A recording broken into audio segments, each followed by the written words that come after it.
Give me a break. Why don't you challenge again? In your face, all over the place. We're online 24/7. 24/7. You're listening to SUPERJUMP. Give me a break.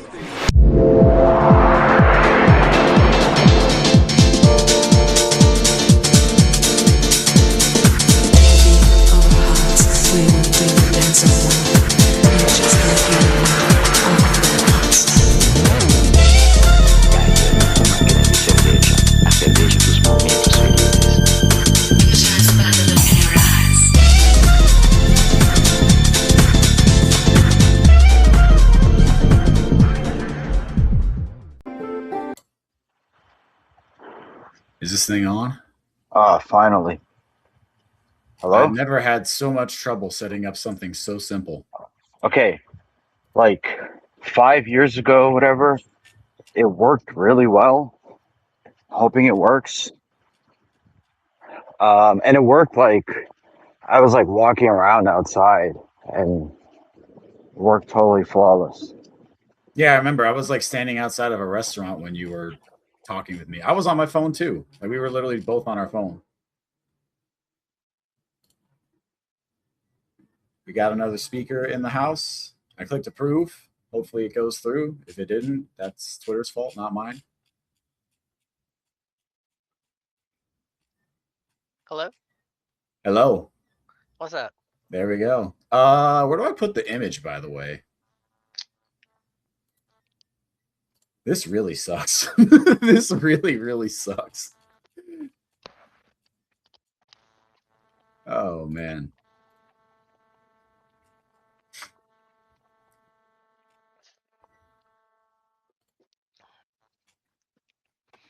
I guess could you tweet about it? Like, even though it's not your space, could you like tweet the space and like make it your thing? I did. Okay, So that works, I guess. I just untweeted it, so I'll retweet it again.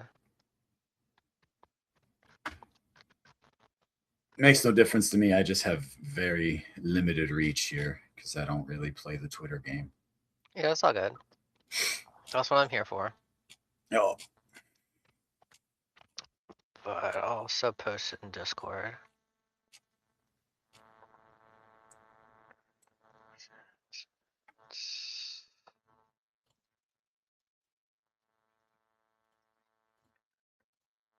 Did ANAKRON leave? Probably fell out. He's probably going to come back. He said he was having some phone issues. Yeah. Yeah, I've never done. No, he used to do this like kind of regularly, and I was on like a few times, and it worked a lot better back then. This is a nightmare now. It's a blow up now.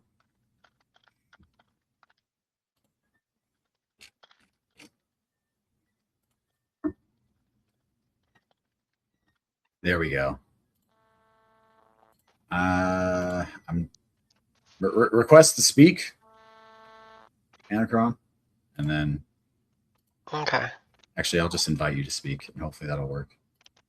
It wasn't working before though. So I actually don't know much about like Twitter Spaces. Like what? I guess like what's the gimmick? Basically, just like a radio talk show, but like on Twitter. Okay. But yeah, it doesn't work very well anymore. Apparently, it used to be great. It used to be like seamless. Yeah, just one of many things that have gotten worse in recent years. Well, funny guy online, what's up? Nice to meet you. Nice to meet you, gllty. Your reputation precedes you a little bit. I know of you. I do not know much about you, but you know, I tend to go into these types of interactions with as few preconceived notions as possible. So you are starting at square zero, just about, with me. My actual handle's Quash. I'm mostly known for playing like old school Guilty Gear games, but fair enough. Yeah, just someone who's been playing fighting games forever and Still have not been to Evo. I'm about to hit a 20-year streak of not going to Evo next year. So, Well, you missed it when it was worth it going to. So. Wait. When did I disconnect? Holy shit. This Hot sucks. minute ago. This sucks. Wow, that's embarrassing. I was like walking on the streets just monologuing about the World Cup and the esports World Cup. Yeah, did you guys like watch any footage of Garo? no, I did not.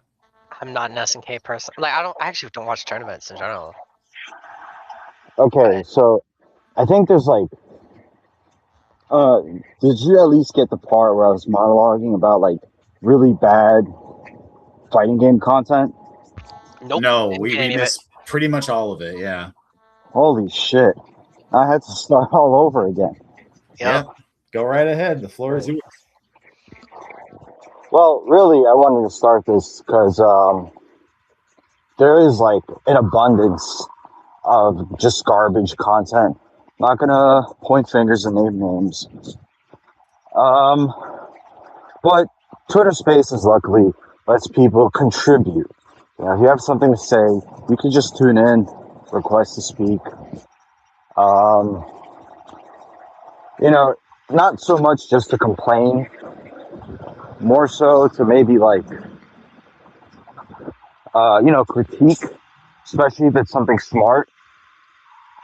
There's like too many people making this kind of garbage content, and they do it like daily. Kind of wonder if they even have jobs. These are people that don't even really play these games, right? So, kind of wanted to do something that's like the antithesis to that. Also, if anybody remembers like Alphaism Radio, Bunke used to do it. You had Yes, to, I do. I do. yeah, you had to like. Why isn't that still alive? I kind of didn't want this to just be limited to fighting games stuff, but yeah, I did want to get into like esports World Cup. Not too much about the Saudis yet, but definitely like SNK, the sentiment going around about SNK.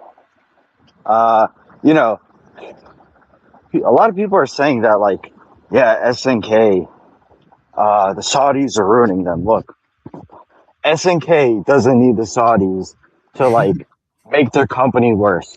Like they're really They've been good doing that for at years. yeah, they're really good at shooting themselves in the foot. Like if you remember, Street Fighter 4 comes out and it's like, yeah, you know, Street Fighter 4 is like popular again. They People were. remember Street Fighter, it's alive. And what does SNK do? They released KOF 12. Didn't they make like a phone game or something? Like RPG or I don't know. There's something weird. They had a phone shmup. Yeah. But yeah, Yeah, no, I actually went back and played a little bit of KOF 12 recently just for shits, and that game is even worse than I remember. Like, it's actually just very thoroughly bad in just about every way imaginable. Really embarrassing they ever put that out. I understand that was their way of basically crowdfunding King of Fighters 13 before Kickstarter was a thing, but still really unsightly blemish on their record. and look, like I personally don't want Saudi influences in like my fighting games. You know, I'm not gonna like live out and be like, wow, they're killing journalists. I think that's actually kind of cool. What? They they haven't necessarily been doing anything really like phenomenal for SNK either. Everything that they've been doing to try to appeal to like a more mainstream audience, like people already forgot about it. Like that boxing match, Yeah. right? They sponsored WrestleMania. Remember that? I think like they had I Show Speed in the trailer or something.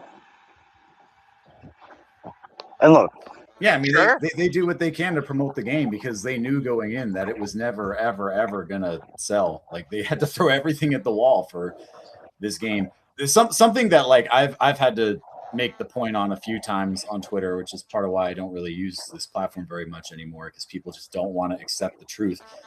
City of the Wolves was destined to fail. Okay, it was a sequel to a game that released like 7 or 8 individual times and flopped 7 or 8 individual times. You cannot find any published sales data for any release of Mark of the Wolves. It doesn't exist because it didn't move the needle ever, not at any point in time.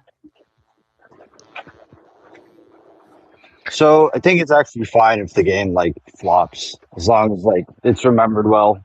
People still play it. I agree. But let's not pretend that this game was ever going to set the world on fire, because it wasn't. There's just no way. Of course not.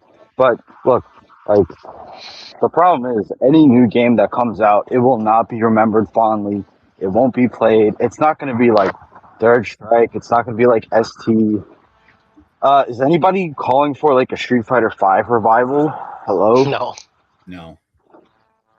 At most, people are going to say, oh, the last season of SF5 was good, which, like, okay, maybe it was, but, like, let's not forget where the game started from. Like, there was only one direction it could have went in. Like, it really couldn't have gotten any worse than the launch version of the game. Well, they try to put esports before anything else.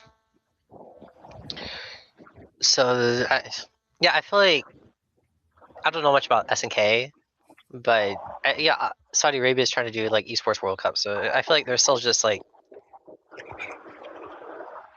I mean, it's smart because, like, that's like the only way their game will be relevant. Yeah. So I have like I guess I hate to put it this way, but it kind of is like an accelerationist view on this, where it's like I kind of just want the Saudis to take everything over, because I think that will last a couple years tops. I don't think they're in it for the long haul. Once they realize that fighting games make no money, and they're literally just lighting money on fire for very minimal, like, cultural, real estate, I think they're just going to be like, you know what? Screw this. Y'all guys can have it back. And we're just going to go and invest in the actual games that make actual money. I mean, like, real talk, they could just, like, they're adjacent to, like, a war. So, like, stuff goes south real fast. America bombs civilian infrastructure in Iran. Iran takes the Gulf states and just bombs, fucking like water distillery desalination plants or something. It's like, there goes all your fucking Saudi money in the first place. There goes all your DLC characters, all your monthly DLC characters down the drain. Yeah, Which, I mean, by the way, like, terrible fucking decision.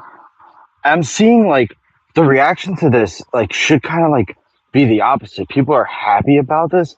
Like, I'm sorry. It's not healthy for a game. You have a million characters already that nobody has ever seen in like a tournament, or like at least in like semifinals or something, right? And you're releasing new characters every month, and people kind of like, they actually like this games as a service for fighting games. Like, no, dude, that's the death knell of fighting games. Like, that's it. You're just gonna get new DLC characters, stronger than before. And like, people listening to this, you guys don't know, like, maybe you guys have seen like Mr. Karate clips, man. Like, holy shit. SNK, like, in general, I haven't seen like a DLC character this good with like a move that's this stupid since like Kayla 14 Najd and her dropkick. I think SNK just really likes Mr. Karate, because I remember when Karate dropped in 13, it was a very similar reaction. They just love that character. But now they have Rick, and he's good too, right? But it's like this is what Chris G was talking about. And people are like, no, Chris G's wrong. Like, dude, what are we doing when like nobodies are just like shitting on top player opinions? Like, nah, you're wrong. Like, I don't know, man. He like plays this game for a lot of money. A lot of these players do. if they have some criticism of the game, it's like not because they're trying to like make money from it. Like the game has to be healthy, and right now that game is not healthy at all. Street Fighter 6 pros complain about it all the time because that game is not healthy. It is not healthy to play that game. Yeah. The meta is not healthy. Yeah, I agree. It's in a bad spot, and it's obvious too. Like you can tell. This goes into like a theory I've had for a long time now. I think the first game to really like put this down to a science was Street Fighter V. I feel like fighting games are just purpose built for mid-level players, and they are designed to keep them on the hamster wheel for as long as humanly possible. And that is at the expense of not just good players, but I think beginners too. I think actually both ends of the extreme are sacrificed for basically the whales of the FGC, right? The people who will just keep playing no matter what, who will just keep buying DLC no matter what. Gooners. Schooners. Yeah, I mean, I feel like that's really what fighting and who fighting games have been made for over a decade now. It is the not enormous but very reliable contingent of mid-level players who will just keep pumping money into these games. Even if it's not very much, it's still more than they've demonstrably made with any other group of people.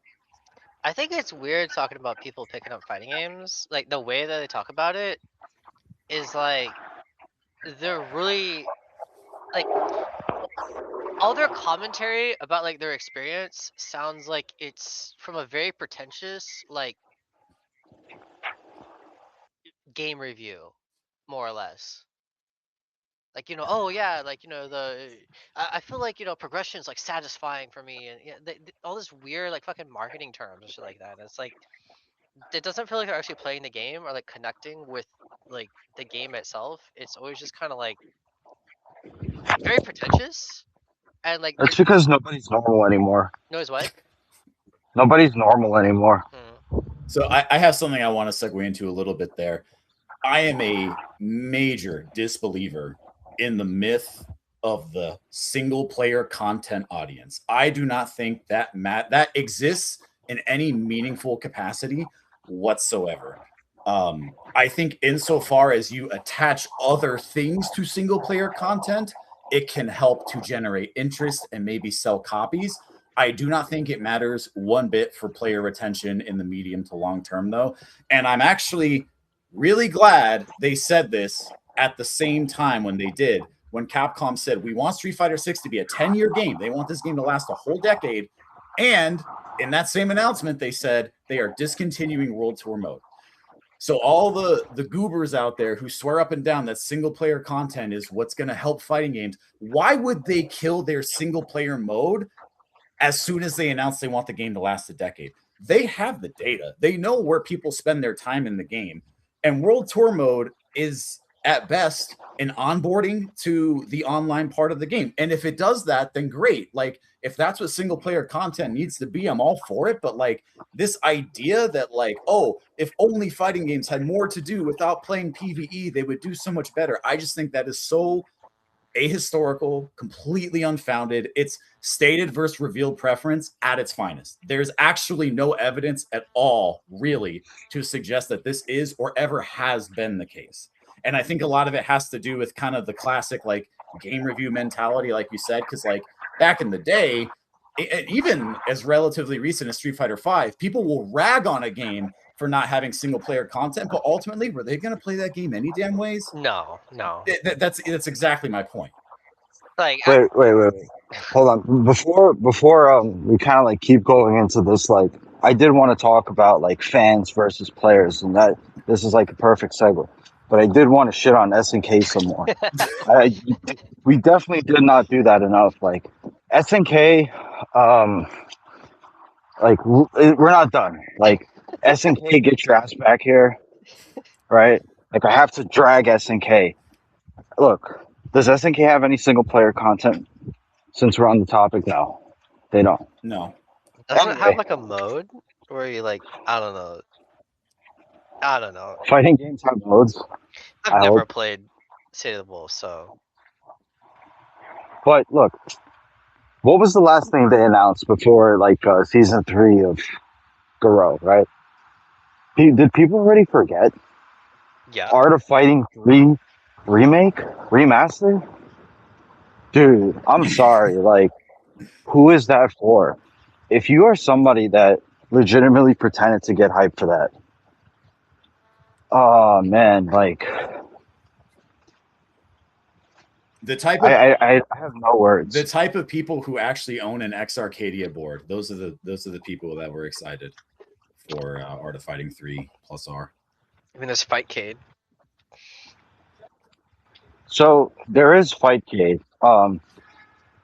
The great thing about Twitter For You page is it shows you tweets from people that like shouldn't have opinions. And I'm seeing stuff. I saw a great tweet that was like, "Oh yeah, nobody hates SNK more than SNK fans," and they were trying to make a point by showing like the Fightcade stats for like '98 and 2002 compared to like um, the Steam Online player base for like 2002 UM. And it's like, dude, that is an extremely unique context where like the entire global south is playing bootlegged games. Like, do you not recognize that? The people that are playing that are not the people that will be playing future fighting games. These are the people who have been playing the same game for decades, for like as long as they've been alive. Right? Yeah. In the South, in South America, I mean, not like Texas, they're going to play 2002. They don't want to play updates. They don't care. In China, what are they going to play? Like, they're going to play, like... You cut out? Yeah, you cut out a little bit. Uh-oh. Under the tunnel, maybe? I don't know. You have to, like, lack There we all context and knowledge to just, like, make that up. Like, dude, China's not going to download 98 UMFB. Well, no, they have their own client, don't they? For They 97 and 98? They have a bootlegged, I forget what it's called. I think it's like ZSD or something like that. They have a bootleg version. But yeah, they have their own client as well. So again, like, it's not that like SNK fans like hate SNK. It doesn't make any sense. Like, people want SNK to succeed, but it's like, they're like not even I don't know what, like the fourth best fighting game company. At this point, yeah, it's pretty damning to think, and it's also crazy to put in perspective too that this era of SNK is actually not really recent. It really goes back to, what was it, 2019 or 2018 even? So we're coming up on a decade pretty soon here of the Saudi era of SNK, and what did they really have to show for it? They did KOF 14 shaders, I guess. They've got even like real life characters in City of the Wolves. I mean, they're not even done. There's going to be crazier DLC. Like, it's fine to enjoy the game, you know. Like, nobody's going to take that away from you. Like, but don't go online and, like, go, oh, who's saying this game has no sauce, right? And, like, you boot up the game and you pick Street Fighter 6 Ken, and then you do a literal Street Fighter 6 Ken combo that people have been doing since the Street Fighter 6 beta. What are you trying to accomplish here, dude? Like, nobody's impressed. It's kind of like EX. Like, no, the game doesn't have sauce. And, like, Chrissy's frankly very correct about saying, like, yeah, every DLC character is, like, kind of functions the same. The frame date is the same. Everything's +2, -2. If you watched EWC, this is going to be, like, my final point. Not many people are doing this yet, even though the game has been out. It's not been out long enough, but Dark Angel won specifically because he was using hyper defense, and he's like really damn good at doing the just defend guard cancels. So good. Nobody else was like on that level.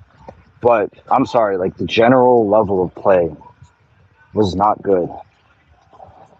People are whiffing shit in each other's faces. They're playing for like I don't know, man. A lot of money, I assume. I don't know the exact amount, but it was not good. To be Mm, like whiff, and that's hard to watch. I'm sorry, man, but that's like 250,000. 250,000, and like there's no whiff punishes, and that's not even like oh they're not used to the game. That's like a fundamental thing, man. But Yeah, I will. I do plan. I hope to get somebody on. I'm not going to name drop them, but I do want to get somebody on to talk about early SNK in the U.S. and even South America at some point. His perspective might be interesting. for sure, for sure. But moving on, again, like a lot of fans are conflating Chris G's opinion with like an actual statement about like the quality of the game. Like, dude, you know, this is like his job, you know, and it's like you're just like a cheerleader for a company. Like, Yeah, no, and SNK has always had, I mean, really for as long as they've been in the game market at all, they've always had just a type of I guess for lack of a better term, just a hardcore fan, right? But by that I mean the type of people who just love to spend money on their stuff. They love to have every version of the Neo Geo AES they can possibly get. They love to have every physical release of every SNK game they can get their hands on. Um, and that's been a thing with SNK again for as long as I can remember. I remember even in the 90s, you know, people were going crazy over AES carts and AES consoles, and people almost had more pride in their collection than they did in any actual like grasp or understanding of any of those games. Um, you know, and I guess you could almost say SNK was kind of the patient zero of the modern you know, physical media collector enthusiast. I think they were really the first company to, maybe not intentionally, but I think they did facilitate that to a significant degree. And a lot of those people now are older and they have a lot more money and apparently a lot more free time on their hands. So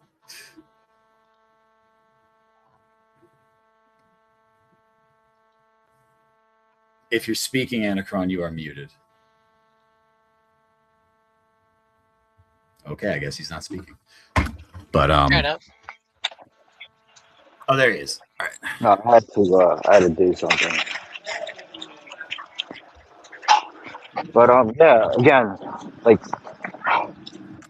there is a point in kind of like raising the skill floor and bringing everybody to that mid level. The skill ceiling is like it hasn't dropped considerably as much as people think it has. You still have to be insanely cracked out. You still have to like have insane reactions. That's like not a thing. It's the skill floor. That's the problem. Are you speaking about like the City of the Wolves or in general? In general, Hmm. that's why everybody has so many opinions now. See, I played Dulcim in Street Fighter 6, so like actually learning the game is still kind of like interesting on some level because I don't know. He doesn't just play the same game everybody else does, I guess. But at the same time, yeah. So I can't speak to like what the normal person's experience is. Like you say like Ken does a combo into the combo, and it's like I honestly don't even know what that is. Like, but I understand like the stagnation. Well, I think the fact that you could see it and completely miss it for what it is, and completely miss even maybe the occasional cool thing you would see in SF6 for what it is too, I think just speaks to a kind of just kind of a malaise towards that aspect of the game, you know, because it's like no matter what anyone's doing, it all feels like it's getting to the same end result. And that was something I did kind of want to comment on. I don't necessarily think that every character in City of the Wolves functions exactly the same, but it's almost a distinction without a difference because at the end of the day, the end point and how you win rounds in that game is basically the same no matter who you play.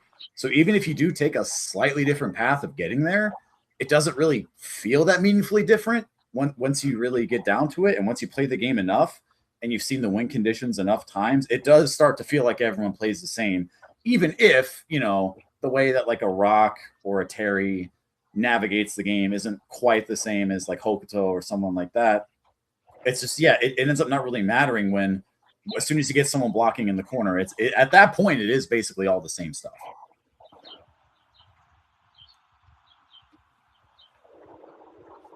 Well, also, you're gonna feel that way about every game where you win in like 2 interactions too.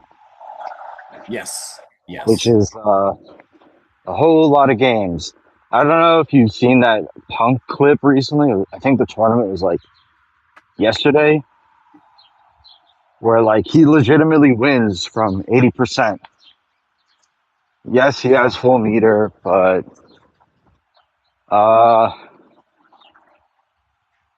you know, it shows a huge disparity in the tier list. Jamie, of course, not very good. Cammy, amazing. But also it's boring. And it's like kind of predictable.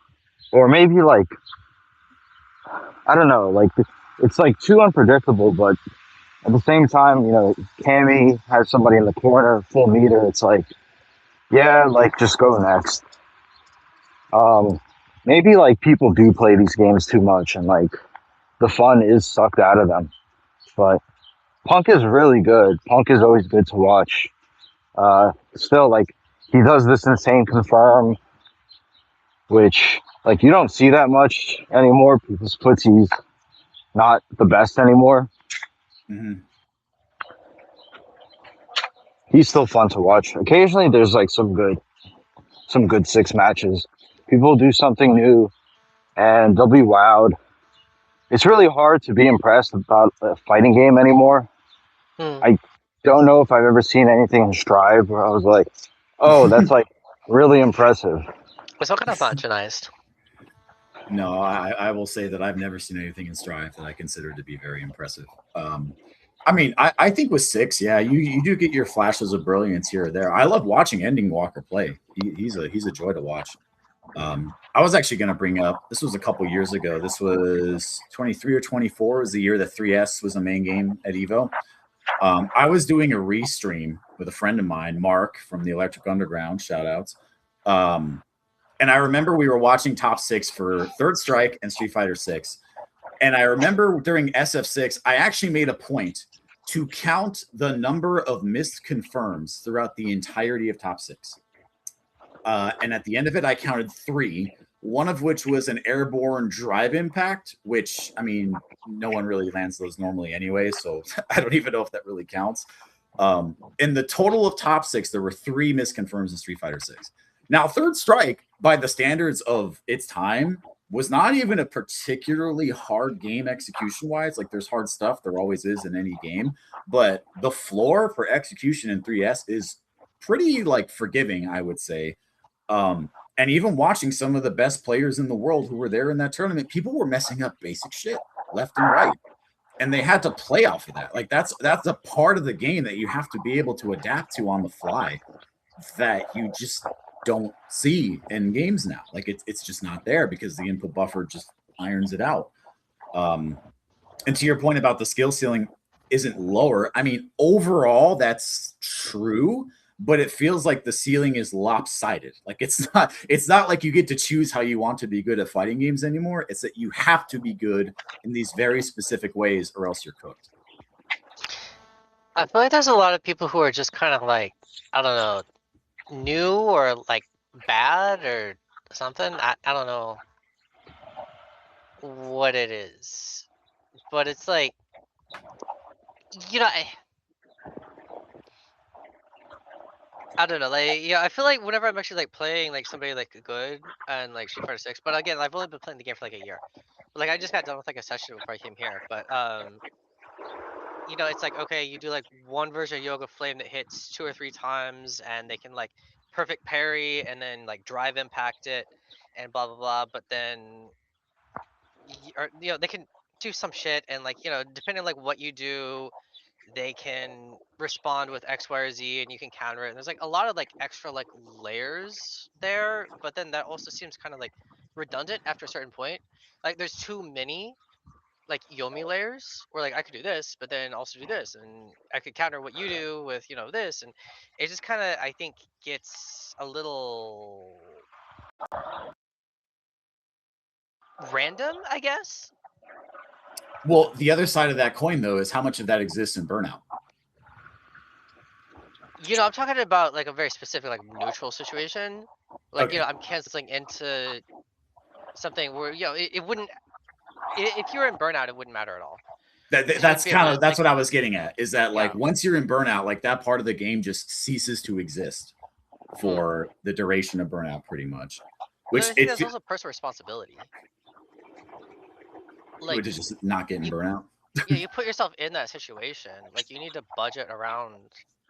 Like, okay, well, like if I use my EX or I do like a, you know, drive reversal here, but then they block it and then they hit me, then I'm gonna lose 3, you know, bars of drive gauge. And if that puts me in Burnout, then I need to have, you know, I'm Dulcim, so I have to have like 2 bars for like to avoid checkmate, and you know, for normal characters 1. But you know, it's kind of like I have to understand the choices, and if I'm not able to get myself out of that situation, I shouldn't allow myself to be put in that situation.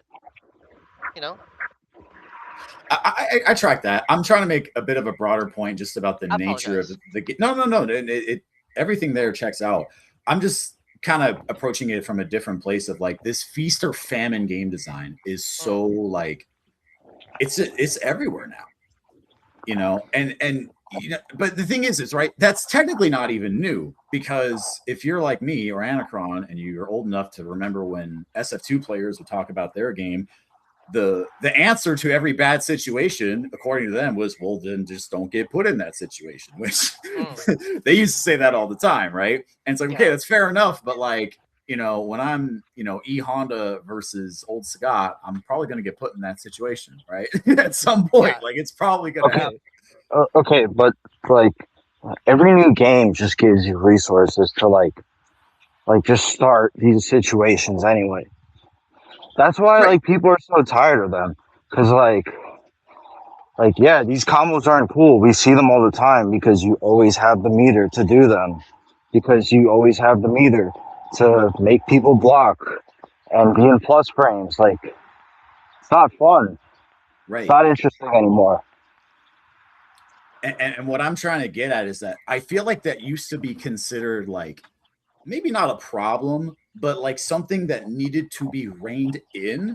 Whereas increasingly, that feels like the point of fighting games is to just feast or famine all the time. And it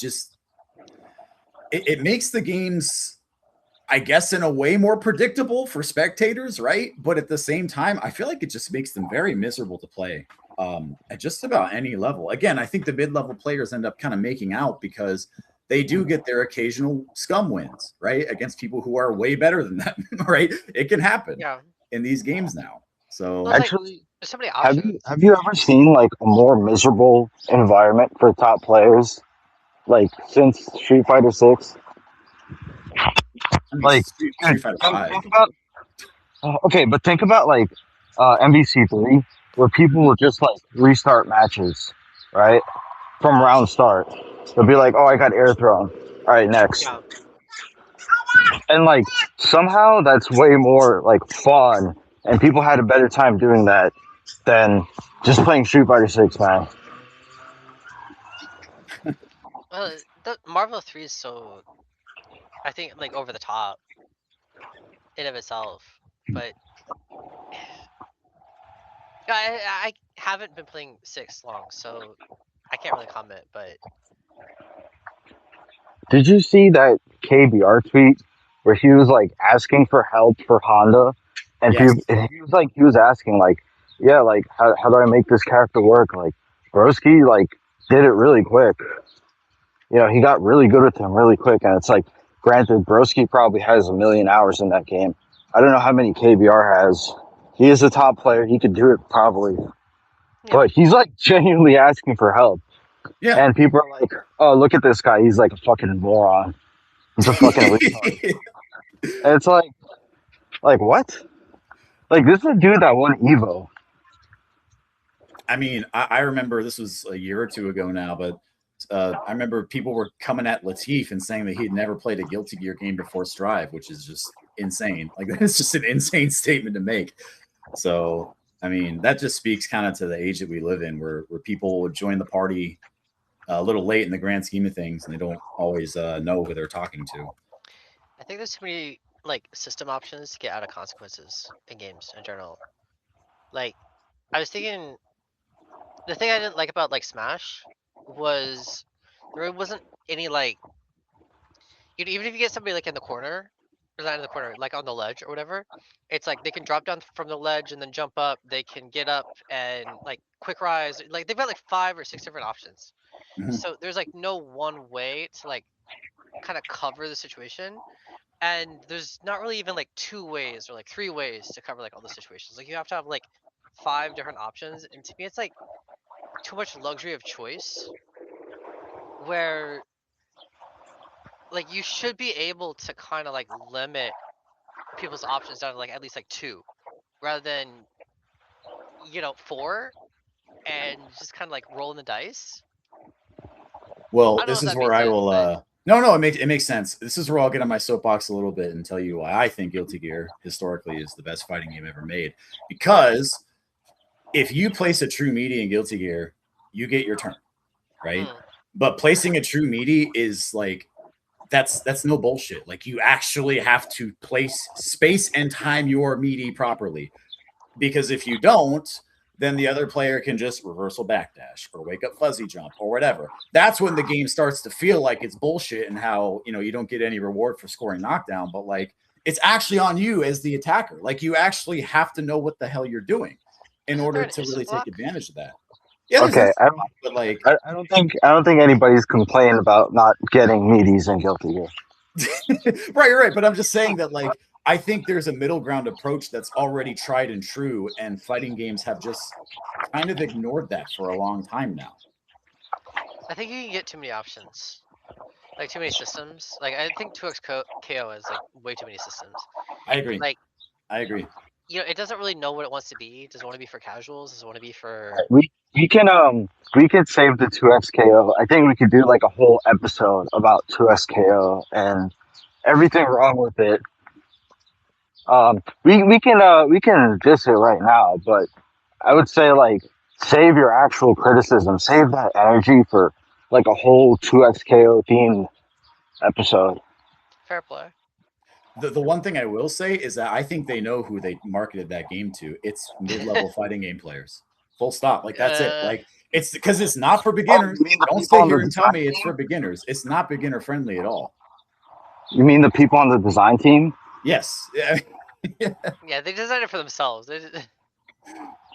No, but that's my point. Is like, most top players, like, because most like good fighting game players that are interested in a tag game, what game are they already good at most of the time? Marvel, right? Is 2XKO really going to encroach on Marvel's territory? Cross tag. Oh, okay, that's true. Yeah, BB tag. No. Well, it's Tekken's its own thing. We're not even going to get into that. I'm kidding. Yeah. I'm kidding. But, you know, people that played Marvel, they're not going to look at a game like 2SK and go, oh, man, this is going to be like the new Marvel for me. Like, no, they're like, I'll get into it for a little bit maybe and see how long it takes for me to get tired of it, right? Because no game is ever going to scratch that itch the way Marvel does for these people. Like, it's just never, ever going to happen, right? Even yeah. We'll see with that game. I'm kind of interested to see how it's received. I don't really keep that much of a pulse on, you know, community matters and how people are receiving games in real time anymore. But I have a feeling that game's gonna hit like a target audience, but it probably won't be as big as anyone thinks it'll be. That's my bold prediction. We're gonna have to talk about Avatar soon. Yeah.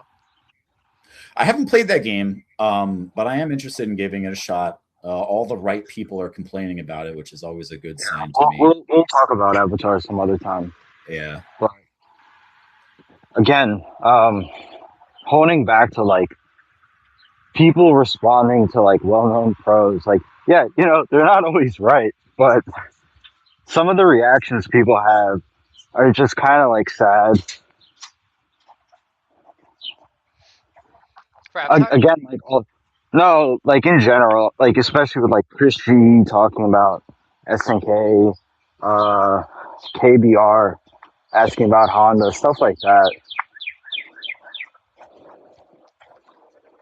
How much of this do you think has to do with just, for lack of a better term, a generational divide, where the stuff that like Chris G and KBR are saying, this is the type of stuff that like people would actually converse about, say at an arcade, at an in-person tournament. Whereas I guess now, because it's happening online and it's happening in front of a different audience of people, it's seen as like a chance to dunk on people. Do you think that's a factor at all? So Yeah, dude, like, the internet fucking sucks. X sucks. Facebook sucks. Of course. I'm gonna say whenever I was like really young, you know, say like Darkstalkers and you know whatever, it's like yeah, like all the like big titty anime girls, that was like an appeal for me. But then like I grew up and like I'm just imagining like you know because back in the day, maybe for me it was like going at like you know the video store or like seeing like you know anime ads and fucking like you know EDM or something. But like now it's like kids are just like inundated with like screens, and it's all like just cheap, quick, fast dopamine. Like here you go, here you go, here you go. Like look at this, consume this. Boom, boom, boom, boom, boom. And it's like you know, I talk to people and you know they get really excited about you know oh you know like I want to play you know X game and I'm playing like X character, and they like have this whole long big thing about how they're gonna play, but you know of course the character they want to play is like Jury or something, and I they want to play just Jury because I'm an ethical gooner, actually. yeah, Yeah. and then they realize that actually learning like feng shui engine or something is a lot more difficult than you know jerking anime porn, Right. and they'll buy the new skins absolutely, Mm-hmm. but like other than that they're not in it to actually like play the game. They're not really in it to engage anybody else, and like even if they're like playing the game they're just not interested in like Look, it's like really easy to blame societal incremental. issues on why the community sucks now, but I'll say this: because of online, there's too much of this like big fish in a small pond mentality. Like people could win an online tournament, and then they're like, yeah, like I'm really good. There's a It's whole funny. lot of good players now, and it's It's like, you know what really makes a good player? It's like, well, who the fuck did you ever beat? You know? Yeah, so it's funny you say that, because I do agree. It's just on its face, you would think it would be the opposite, wouldn't you? Wouldn't you think that having to actually play at a local arcade or a local tournament would create that more than a globally interconnected community of players? You would think on paper that that would foster that mentality, but I actually completely agree. It's the total opposite. I mean you gotta Yeah, like it's convince like people to actually go it's out. let people create their own insular communities and just like feel themselves in them, you know? And then like it's so funny. That's like where all the mid-level players are, and they're fine being there. And then the top players, yeah, like they kind of have their own communities, but they have one giant community, you know? Very true. We actually have a listener who requested to speak. I gave them access. If you don't get it, that's Twitter's fault, not mine. Just wanted to say the thing you said earlier about like arcade scene and even like arcades were sort of dying with before You gotta NetPlay was move a little closer. oh Yeah, sorry. you're cutting out. Yeah. Long story short, before NetPlay was good, like you could just like lose to some guy who came to the arcade who you've never seen before, and they would just like destroy you, right? And you'd, like never recover from that. I You know what hate to mean? interrupt, but you are Yeah. impossible to hear right now. You are cutting out big time. Yeah, sorry. No, it's okay. Never mind. Forget it. I think don't we have like a text chat? You could just like Yeah, dump it. you could post. We'll read Yeah. it. We can text to voice that if need be. And I'm on mobile, so I don't know. Twitter Space is still, you know. This is horrible. It used to be better. Like, not even joking. It actually used to be better. But yeah. Well, I'd like to see if Jeron would say something. I'm sure Jeron has a lot to say about the community since he's been playing fighting games maybe more than all of us combined. Is this person in the room with us right now? Yes. Oh, okay. Well, if you want to speak, I'll keep an eye on the requests and get you on. But yeah, like there is a huge dichotomy between players and fans, and the fans don't seem to recognize that, unfortunately. But it's like They've been when they catered make- to. yeah, they're too catered to. You're right, but it's like, dude, what do you care about balance? You're gonna buy the game anyway. You're gonna buy all the DLC. You know, All right, like so it looks like the Hey, Oh, what's I'm up, sorry. guys? ANAKRON? What's up? Hey, I Hello. recognize you, man.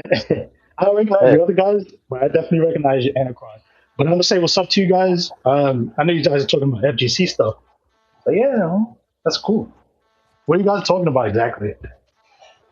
well, first we're talking about like SNK and I guess they're like rise and downfall and rise again and downfall again, and the reaction to it. Right Yeah. now, I guess we're kind of talking about like how fans are way too catered to, as opposed to like the players, Yeah. and people thinking they're players when actually they're just fans. I just said that you need Yeah. to like keep the lights on, and the Gooners and the Whales are like where you get that, but you know the Gooners and the Whales also are headlining, and you kind of need to, I don't know, there's a balance. Yeah, here's my thing about the community. I want people to unite. Seriously. If these game developers are gonna just keep pushing out stuff and they're not listening, they're not really listening to their core fan base, which is the consumer, then that's a major problem. I'm in the FGC, right? Or like I say, like I'm in and out the FGC. But mostly in the Dead by Daylight community. These are two very contrasting communities. They're very, very different. And like Dead by Daylight community is more negatively seen because of how toxic it is. But the FGC is different. I feel like if the FGC would actually start letting uniting and letting their voice be heard, we can like make major challenges. Like it doesn't matter for like balance changes or just for the games for these companies to make better products. Because SNK is great. I've been advocating for SNK for a very long time, since like 99, 2000. And back. I've been playing like King of Fighters since '95. All right.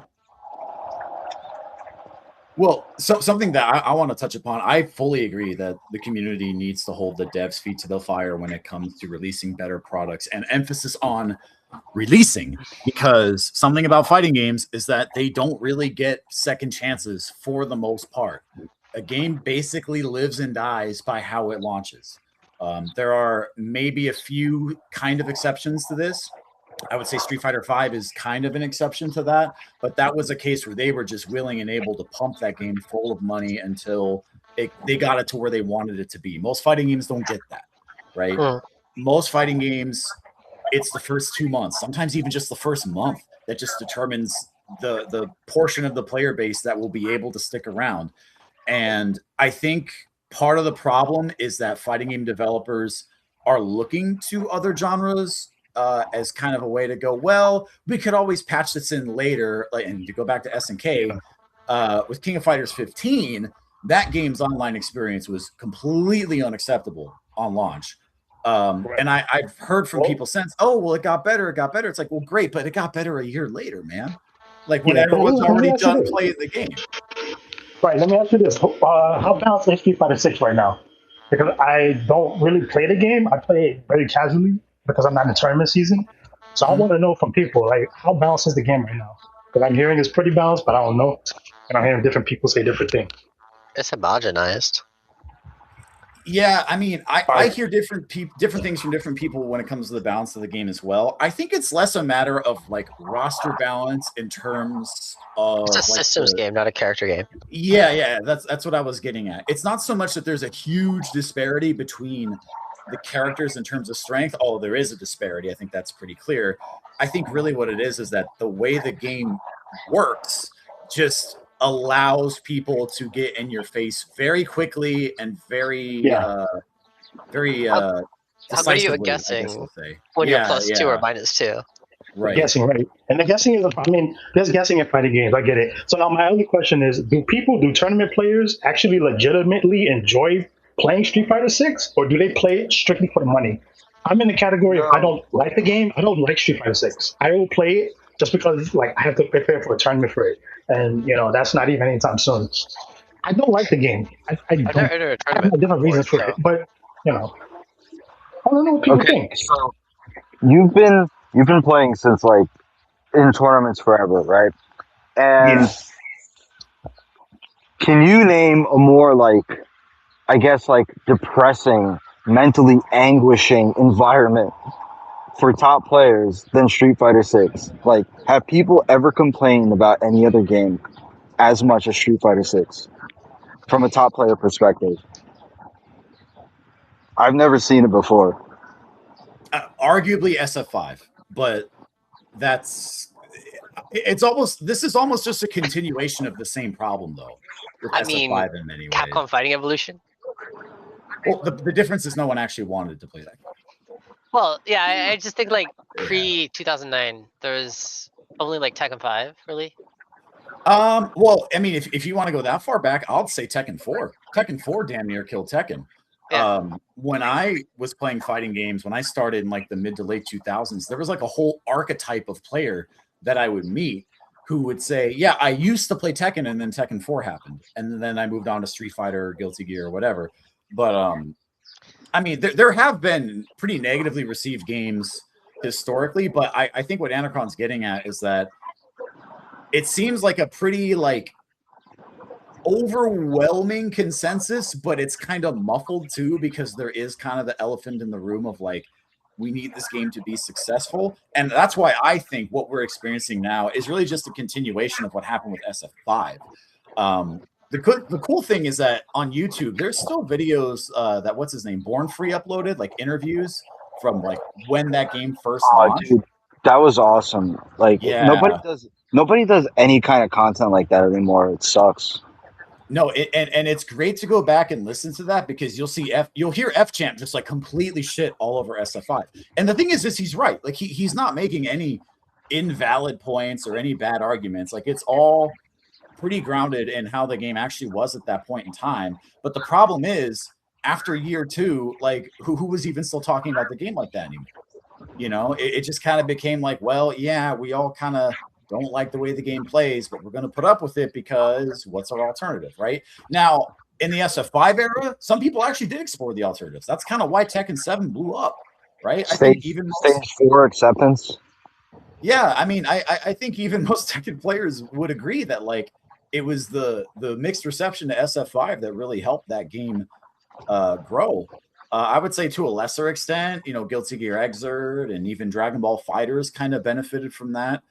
But with SF6, I feel like it has such a stranglehold on the community. And I think that's actually especially true in Japan, which is not typical. Typically, it's the other way around, where Japan is more willing to play other games. And in this case, that's not the case at all. I think Street Fighter 6, in the same way that like historically Gundam Versus has just been its own entity in Japan, It will always be successful. It will always have a following, and it's just completely independent of the success of the rest of the genre. That's Street Fighter 6 over there right now. Yeah, Street Fighter 6 is pretty popular over there, and like I actually was in Japan most of Street Fighter 5. Mhm. So like I got out of what kind of the North American Street Fighter 5 scene in 2017. So Mhm. I don't know, like I haven't experienced it in Street Fighter 6, but I will say that to me, and this is an oversimplification, this is big oversimplification, but like Mhm. I kind of disagree with the I guess not really the direction that you guys are coming from, but I think it's like something that happens like kind of before, because to me it's like, as I was talking about, like, you know, blaming like society, like I actually have like a comparison that I can make, like, you know, being in Japan and all this stuff. You know, just everything is also like structured differently. It's like I think you could do something similar to like Tokyo that you could do in like New York, but you couldn't do it in like Los Angeles, because like the thing is you'd have like, you know, Akihabara, or you'd have, you know, Nakano or something like that, and everybody would be able to like take like public transport, and Mhm. even if you live like, you know, 2 hours away, it's like you pay like $7 tops in transit Yeah. on a, you know, train to go out, and then everybody agrees to play in these locations, and like there'd be times where I'd go and like play with more like kind of top player gatherings, and it's like you'd have 8 people, and you know, it'd all be like good people, and then like the Yeah. students that they want to like train up. So you'd Mhm. have like, you know, Yeah. Daigo, Tokido, Haitani, and then you'd have just like random like 18-year-old, 19-year-old, 20-year-old kids there that are like learning as like Mhm. students, and there's also this like hierarchy where Can I offer a suggestion for like Street Fighter 6? I'm not even cut you off. I just want to like say what I feel like the game should be can improve. I feel like Drive Rush should cost more bar if you want. If you do a raw Drive Rush, it should cost a little bit more bar, just a little bit more bar. But if you do it into a normal, like a normal to Drive Rush, that should just remain the same. That's just my take. That's my personal take. I'm trying to find ways to make the game more like enjoyable instead of making like corner level 3 Drive Rush slot, because that's basically what it is. You're living, you're what's your surviving MR? until a person lands at level 3. So it's like it's not appealing. I mean, I respect. Trust me when I say I complain a lot about Street Fighter 6, but I totally respect the people that travel for that game and put like real time into the game.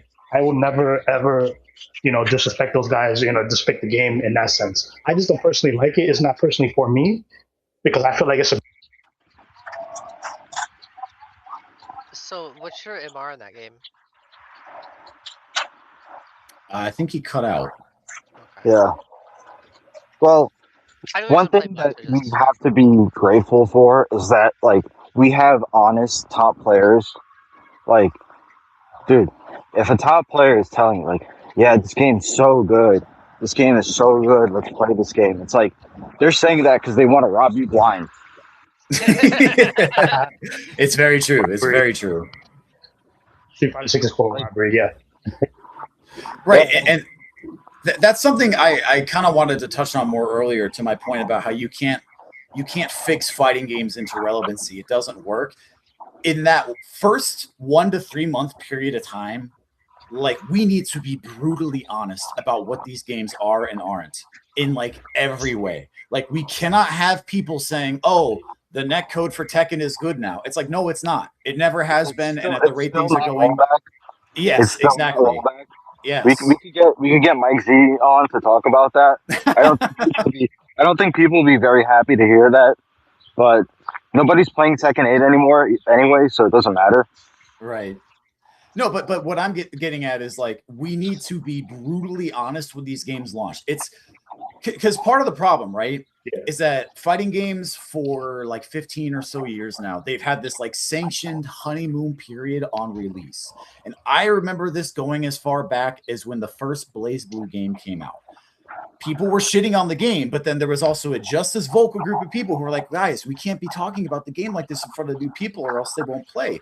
And it's like, I understand there's a balancing act of sorts to be had there, and that you do want new games to bring in new people, of course. But there's a certain level of false premise there, right? Where how many people are going to stick with a new game if they come to the same conclusion as everyone else in just a matter of a few months. And I do think that is what's been happening to fighting games over the years, is that people get lured in by, you know, a new game, new community, whatever. But then once they actually sit down and dig into a game, they start to slowly realize, like, oh, this game actually isn't quite as good as people were making it out to be. And actually it has some pretty major problems. And then they come across someone else that goes, yeah, this game sucks. And I'll show you why it sucks even more than you think it does. And then they're like, oh, shit. and then at that point, it's like they're at a crossroads. It's like, well, do I continue with the sunk cost fallacy here and just keep pumping time into a game that, like, probably isn't going to be meaningfully improved for some time? Or do I just find another game with something else to do? And I think increasingly, for the most part, people have just found other games to go to. Yeah. So I know one thing that in Japan that kind of like struck me as weird whenever I had to experience it, but like, you know, I also think it probably matters with like kind of quality control. Is like there was a different level of like developer involvement from like Capcom. Yes. Like you couldn't have like a tournament in Tokyo that like you just couldn't have like a local, because like there'd be like legal reasons. Like Capcom, like IP, yada yada yada, and at the same time you couldn't have like tournaments where like win money. So tournaments were a lot more like single, get like one game, one loss, like you're out, single elimination. So it's not even like 2 out of 3. SBO. Like just Yeah. it's just you lose one, you're done. Like that's it. And then like, but yeah, like you wouldn't have like locals, you wouldn't have like stuff like that without some degree of like official involvement. And you know, I think that works both ways. Like there was positive and negatives. It was just different. But like the entire like feeling was just different. I know what you mean. It's this thing that people are like, yeah, we want our games to have more money. And it's like, when you look at the games that do have money, where does that money come from? It actually comes from the developers, and the developers get sponsors. A lot of the sponsors might be unsavory, such as the Saudis. And then it's like, well, do I want my game to have money and a healthy community, or what? What do I want? People don't even know what they want anymore, so they're just kind of bitching. And it's like that. You guys That feel is like true. it's oversaturated? Like there are way too many tournaments now, as opposed to like a couple of years ago. I feel like Yes, I maybe a little fully bit of a agree. problem. I It's like fully way agree too with many that. tournaments. And this other part, it's not really the community's fault per se, but the cost of everything. The cost of everything has just gotten so insane. Yeah, so that was my other question. How much like you got paying for a major? Cause like, all right, so here I was gonna go to CEO because I was gonna make a return at CEO, but I had to change my mind because like it's just not cutting it last minute. I have not gone to a So I'm major gonna look into Frosties, but like, has it always been like 125 reg, like late reg, $140? No, No, right? I It's have like not been to a major in like 4 years now. I actually have just completely dipped out because I kind of saw the writing on the wall, unfortunately. In the increasing, you know, registration costs for one thing, but also just getting around the United States has not gotten any cheaper in the past 4 years either. Right. So, I haven't gone to a major in a while either. Yeah. So whenever you see how many tournaments there are and how oversaturated they are, remember that when CEOs complain and bitch about how they never make any money doing them. I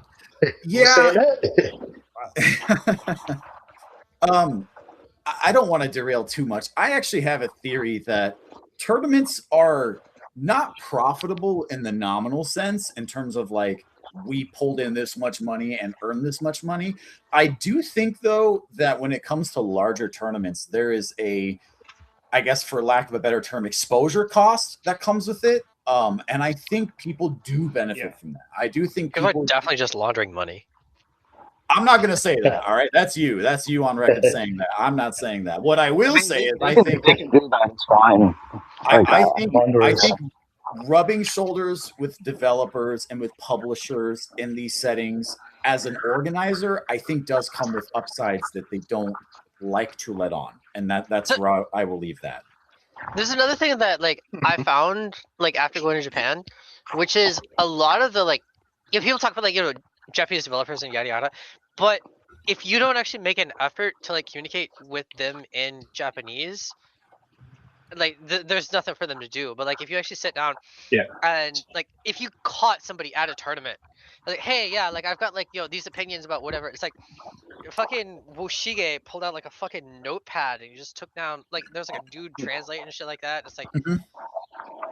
and I realized in that moment, like how many people do you think have tried to express themselves by just tweeting bullshit in English, like, hey, go fuck yourself, like you should fucking die or some shit like that, instead of like actually just flagging somebody down and be like, hey, yeah, so I have a couple opinions about the game. And they're like, oh, sugoi ne, like they actually want to hear. But like the thing is too, there's certain changes that happened where like the next patch note, it was like specifically because I flagged them down and had this opinion. Yeah, no, And that happens more than anyone wants to admit, for sure. yeah, Also, low test too. Yes, yes. yeah, it's like Oh, for they're sure. looking for feedback. Yeah, Well, some because of- I was just gonna say, I think there is a bit of an idea, and I don't know where this came from necessarily, but I think there's a bit of an idea these days that like the developers really know what they're doing, and they have like basically a formal education in how to make these games. And anytime I see or hear a whiff of that, I always have to jump in and be like, these games from the beginning, from Street Fighter 2, even since before Street Fighter 2, have lived and died off of community feedback. Like that is what has made these games what they are. Like I think you also need a degree of like knowing what's best and like telling them to shut the fuck up. right, yeah, you have to listen to the right people. And in my You sound opinion, like, behavior like just totally alienates their fan base. That's the problem with that company, those developers. Like they will literally cater just to survivors. I'm sorry to go off topic. Like it's kind of like in relevance to what we're saying. They will literally cater to these survivor players because survivor brings in the most money. So like the killer players, which actually makes the game, because if there are no killer players, then there's no game. Then they get ignored. They don't get surveys. They basically like it's like a big fuck you. Like I'm literally saying it how it is. These are how the developers look at killer players that play their game. They're like, fuck you. It's more about the survivors. We got to make money. And you got your complaints.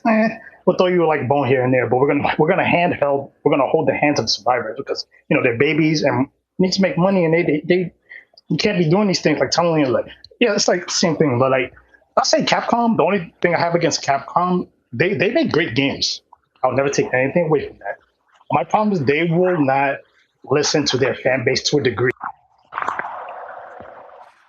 I almost have Japanese.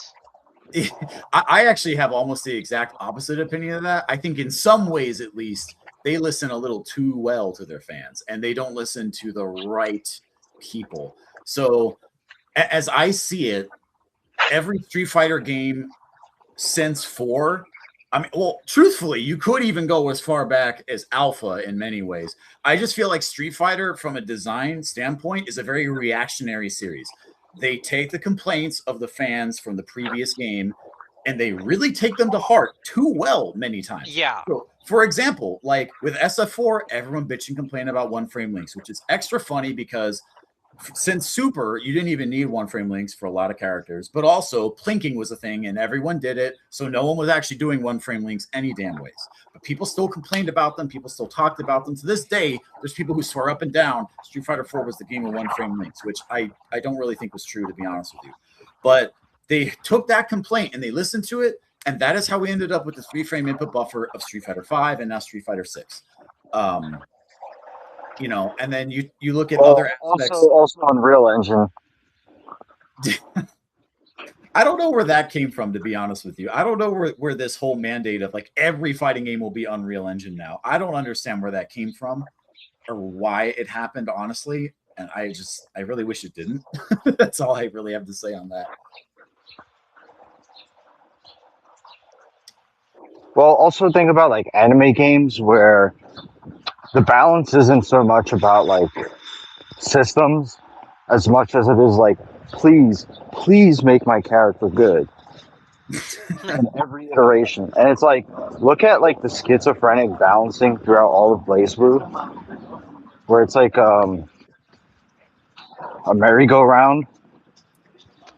Yeah, played Rachel in CT, and then she was like the worst character in like the next game. So it's like I'm not gonna play this game.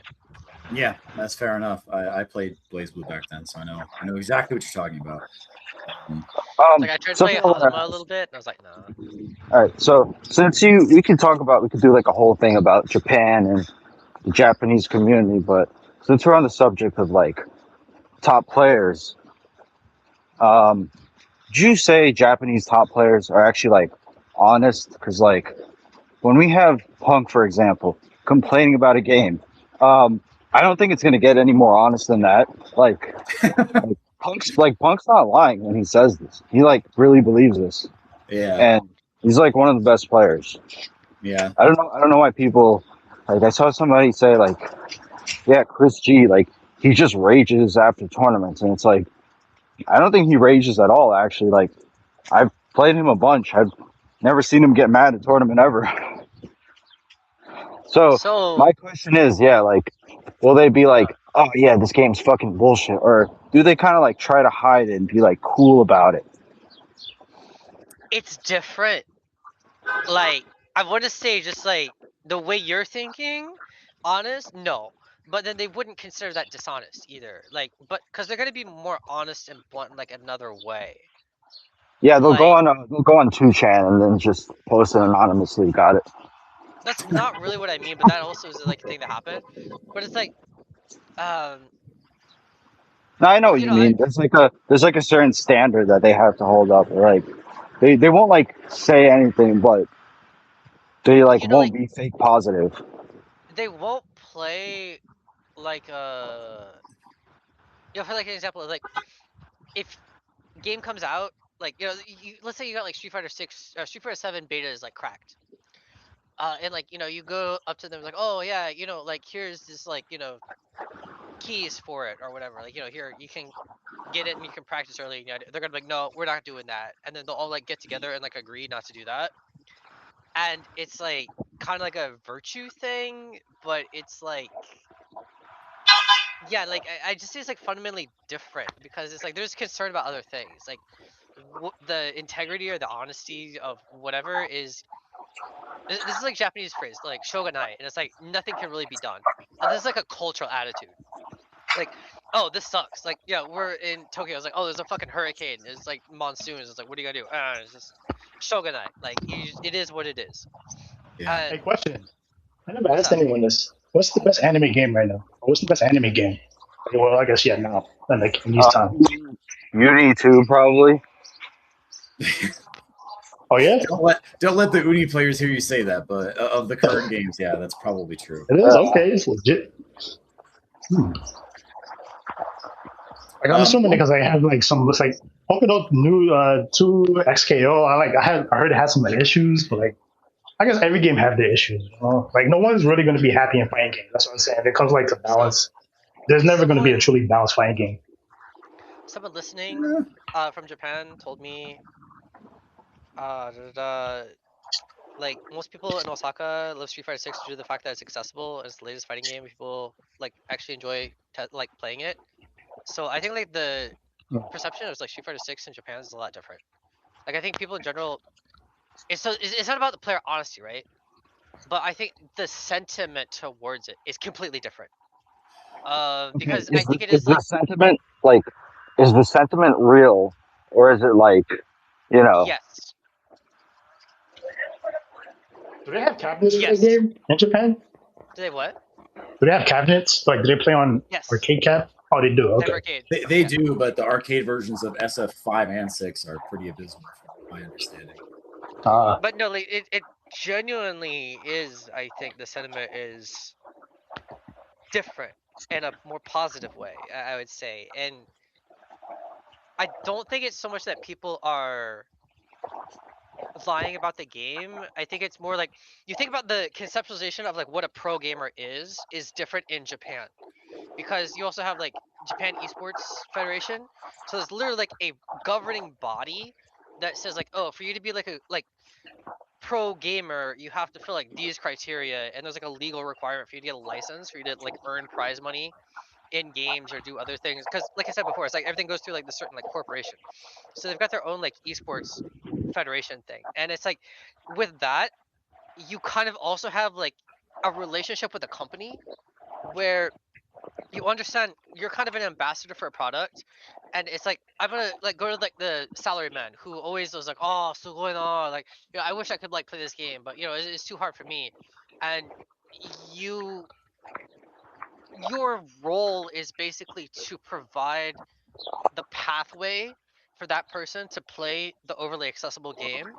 And when you do that, you get more new players. And whenever you get more new players through this like mentorship system, as opposed to like, you know, hey guys, come buy these like, you know, like skins and, you know, watch like these players, you know, and talk about how, oh, like this game is yada yada yada. Like, Do you agree that esports is good for FGC overall?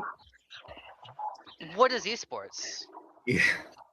I think that's a different subject, and I want to talk about Yeah. this, but I don't Okay. mind. All right. But I'm just saying, like, You have to first define it and then I'm like talking really about- go through it. I'm talking about like in Japan, like the sentiment of Japan, and like with Japan, there's more regulation. There's more like government regulation of like what esports is, what a professional gamer is, what their role is. Because like, Yeah.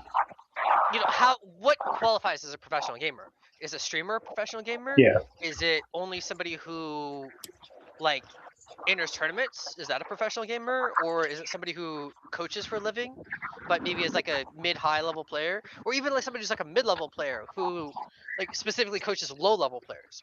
But like I think the you're difference doing it as between like a top role. players. I think there's a difference between a top player and a pro player. I think they're different. Pro players are so what's more pro they player? travel sponsors, sponsorships, and do some like deals like that. But top players are they're just good at the game. They don't need sponsors. They don't need any of that stuff. They just perform well at the game. Now, some of these top players, you could be a top player and a pro. That's what I feel. I feel in 2026, you could be a top pro player. I No. don't think that's I don't think that's like contingent to 2026. I think that's like consistent throughout. But like I think in Japan, like there's a different mentality overall, because like the fact that there is this accessibility, and I think it would take like a fundamental mentality shift from people in America to really like get where they're at. But then if you actually look at like what's happening in Japan, like Japan Evo versus, you know, American Evo, it's like night and day, really. Like, but then you also look at it, there's a fucking anime about it. There's like all this other shit like going on, and it's relevant, and it's interesting, and it's kind of exciting, and it's like, if I go to engaging. like, if It's I go to engaging. Japan, Yeah. if I go to Japan and I go to a bar and I say, oh, I'm like, I play Street Fighter really well, girls will talk to me. Like, this is like a thing. Like, So Well, I don't mean to cut you off because you've been hitting on a lot of good points here. sure. I want to preface by saying that I actually lived in Japan and played these games in Japan for a while too, around the same time you were actually. But what I want to get at, there's like a missing piece of the puzzle here that I think you're circling and you haven't quite hit, and that is there's a much more personal connection to the games and the developers in Japan. And the example I will cite here is how in Yokohama, where I lived, that was where Arc System Works is headquartered, specifically in Shin Yokohama. And the whole Guilty Gear community, even if they didn't necessarily live in Yokohama, during the week at least, they would make an effort to go to the arcades there because they knew that's where a lot of the people who played and worked on the games were. Quick anecdote, I'm going to name drop one person here. Hope he doesn't mind. I think at this we point, love name dropping. well, at this point, I think he's past NDA. He's made it public. Zynak used to work for Arc System Works in Yokohama. That was actually when I met him, was when he moved out there to work for them. And he told me how one night he missed his last train home, and there was a drunk Japanese person harassing him. And he just basically started, hitting him with the questions of, what are you doing here in Japan and this and that. And he's like, oh, I work for a game development studio in Shin Yokohama. And the dude immediately knew who he was talking about. He's like, oh, you work for ArcSys? He immediately just started hammering him with like fan questions about like, And hey, he literally started hammering him. Yes, literally with a hammer. I have a question. I have a final question for you guys, if you don't mind, because I'm about to shut off. What is your like? I'm gonna ask each of you guys. What is your game, and what is one good thing and one bad thing about your game that you main, like your main game? Like, it's funny, guy. What's your main game? Guilty Gear plus R. Okay, what's the best thing about Guilty Gear to you? There's just a lot of shit to do. Like there's a lot of things to sink your teeth into. Okay, so what's one bad thing about it? Something you don't like about Guilty Gear?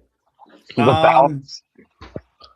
No, I actually think the balance is mostly fine, but I will say I think the current state of that game, the meta, if you will, is kind of crap because people just tech trap all the time now and they don't actually play the game anymore. They just drop their combos and play off positioning and it works, but I'm kind of upset that it works. Okay, so Android, what's your game? Like, what do you like? Ultimate Street Fighter 6. Okay. So you really like it? You like it? Yeah, I think it's fine. All right. What's bad about it? What can it like improve on? Or what do you feel is like? I don't think I'm good enough at the game to have have any valuable insight. Oh, I appreciate that's honesty. Like, I appreciate that. Yeah, for sure. So, ANAKRON, what are you playing right now, man? Nothing. You're not playing anything now? Okay. That's the answer you can get. I'm emulating old PS2 games. Okay. I don't know, like the last fighting game I boot up was like Sam Show 5 on Fightcade. Sam Show, yeah, that's a good series. So I was just like, sort of my favorite game right now is KOF 15. Even though I play, I come from Street Fighter, I also come from SNK. That's my favorite fighting game right now because of how I can express myself in that game. Like I can express all my characters are buff. I mean, everyone's buffed across the board after the last patch. So I can really express myself. And as opposed to Street Fighter 6, I don't have full control. Like in Street Fighter 6, I have no control. I feel like I have very little control over, mind games and like conditioning my opponents and stuff, like as opposed to other games. Yeah, pretty much. So I don't like that. So I would say the thing I don't like about King of Fighters 15, what don't I like about it? Damn. Some characters can be like, I guess it could be like really impressive. But then like that's just like something I have problems with Vanessa sometimes, maybe Ramon. That's just a skill issue. I think it's just like a great game. Now, if you want to talk about Dead by Daylight, I love that game too. I also I think I can express myself more fully in that game, and you can like really see and like shut your mind out. The problem I have with the game is the community, though. The community is at the absolute worst. Dead by Daylight community. They're toxic. They're negative. They'll send you death threats over like video games. Like you could just be playing the game, playing well. And you know how we are in fighting game community. Like we do what we got to do to win. Like we don't care about all that other like complaining nonsense. But in DVD community, that's all they do. They'll complain. They'll message you if you don't play a certain way. They have these like hidden textbook rules. It's like forget your rules, forget all that. Like stop messaging me. Like I wish you could disable notifications for that game, but unfortunately you can't. So I was like, I just wanted to demonstrate that was an interesting choice. So Yeah, it's a terrible community. My friend's talking about Street Fighter 6 in Japan, and they said something kind of interesting. Arcade cabinets are more accessible. Hold that thought, please, for 1 second. I just want to say something about 15 that makes it like really good. I mean, this is definitely like more so true about 15 than the other KOF games. I think at least like a lot of characters are viable. The most interesting part about 15 right now, especially after the update, is like trying to optimize your team. Where it's like, okay, so I have my battery, I have my mid, I have my anchor, and it's like you play a long set. It's like, all right, they kept like beating the shit out of my starter. Maybe I should change. And then you change, you run another set, and you're like, okay, this worked, but like I haven't been able to use my meter. All right, I gotta change my anchor. So, like, it's really easy to just straight up like change your team at a whim, and like as opposed to like previous KOFs where it's like, I don't know, you only had like you did have great anchors, but then it's like you have characters that just like they'll just sneeze on you and then they take all your energy. Right. I like the game too because you can tell how good or bad a person is. Or I'll just use me as an example. You can tell how good or bad I am in a fighting game or a Street Fighter. Well, in fighting games, based on me playing that game, or if you see me play other fighting games. If I play Street Fighter 6 and you watch me play, you'll be like, he's just freaking normal. Like as if I haven't been playing fighting games since 2000 or been in tournaments since the year 2000. It's like insane. I literally look like a regular human being in Street Fighter 6 where anybody can just be me. That's the problem I have with it. I'm sorry. You know, Yeah. guys just call it my ego. You can say it's my ego or whatever. I don't have an unhealthy ego. Like I feel like I'm very modest. Yeah, you can say I look like I'm pretty modest when it comes to fighting games, but I'm also humble, you know. So I know how stupid fighting games can get. So I just take it with a grain of salt. When I lose, I take it with a grain of salt. You know. Okay, guilty. I wanted to know the sentiment with Street Fighter 6 in Japan. I know there's a lot of new blood, and Hmm. the sentiment amongst the new blood is like, yeah, like red hot. Like that's where it's at for them. Yeah. What about the old players? Like, how do they feel? Or like Uh. go on to make your point that we interrupted you about. Yeah. Well, so I guess it kind of starts with like contrasting with like Tekken 8. You know, this is like just me reading what like someone is telling me. Tomoko, but from the one thing we know about games is they get more people. Like Tekken 8 is low because it's not released in game centers and requires a next gen console compared to having it on like Switch, for example.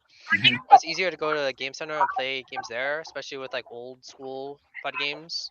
Yes. And new ones with like Strive and Versus. The main points is arcade cabinets are a lot more accessible than what's going on in America. Type arcade for 6 is balanced in its own way, but it's basically like where most people play. And Tekken 8 has no like cabinets whatsoever, but it has its own guild system to have like IRL meetings at the actual game center.